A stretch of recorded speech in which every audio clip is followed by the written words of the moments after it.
আসন্ন লোকসভা নির্বাচনকে সামনে রেখে বিরোধী দলের সমর্থকদের নিজেদের দলে টানতে মরিয়া শাসক বিজেপি দলকে আরও শক্তিশালী করতে বুধবার চরিলাম মণ্ডল কমিটির উদ্যোগে চরিলাম বিধানসভার কৈরামোড়া বাজারে বুধবার এক সভা অনুষ্ঠিত হয়। এদিনের সভায় চরিলাম মণ্ডল কমিটির সভাপতি রাজকুমার দেবনাথের নেতৃত্বে 15 পরিবারের 67 জন ভোটার বিভিন্ন দল ত্যাগ করে বিজেপি দলে যোগদান করে। জনজাতি অধ্যুষিত কৈরামুড়া বাজারে এই সভায় তাদেরকে দলে বরণ করে নেন চরিলাম মণ্ডল সভাপতি রাজকুমার দেবনাথ। সভায় বক্তব্য রাখতে গিয়ে রাজকুমার দেবনাথ বলেন, আসন্ন লোকসভা নির্বাচনে নরেন্দ্র মোদীর হাতকে শক্ত করার লক্ষ্যে ত্রিপুরা রাজ্যের 2টি লোকসভা আসন জয়লাভ করে প্রধানমন্ত্রী নরেন্দ্র মোদীকে উপহার স্বরূপ দেবেন।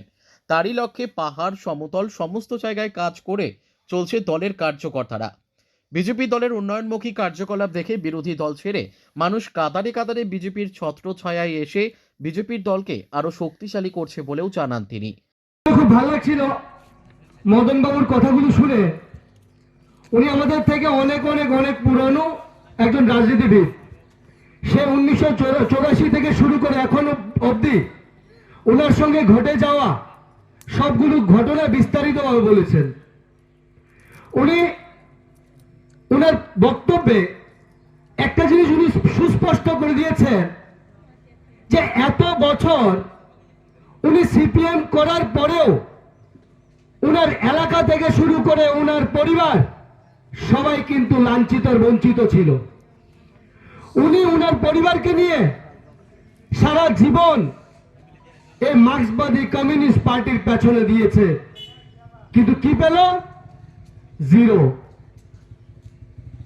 আমি আজকে এখান থেকে বলতে চাই যে যারা নাকি এখনো ভাবছেন এই CPM party, Congress party, Motha party ত্রিপুরাতে রাজত্ব করবে, তাহলে সেটা ভুল।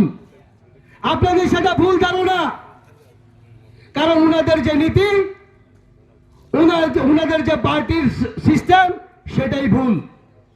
আমাদের ভারতীয় জনতা পার্টির 2018 সালে যখন ত্রিপুরাতে এদিনের এই যোগদান সভায় দলীয় কর্মীদের উপস্থিতি ছিল লক্ষণীয়।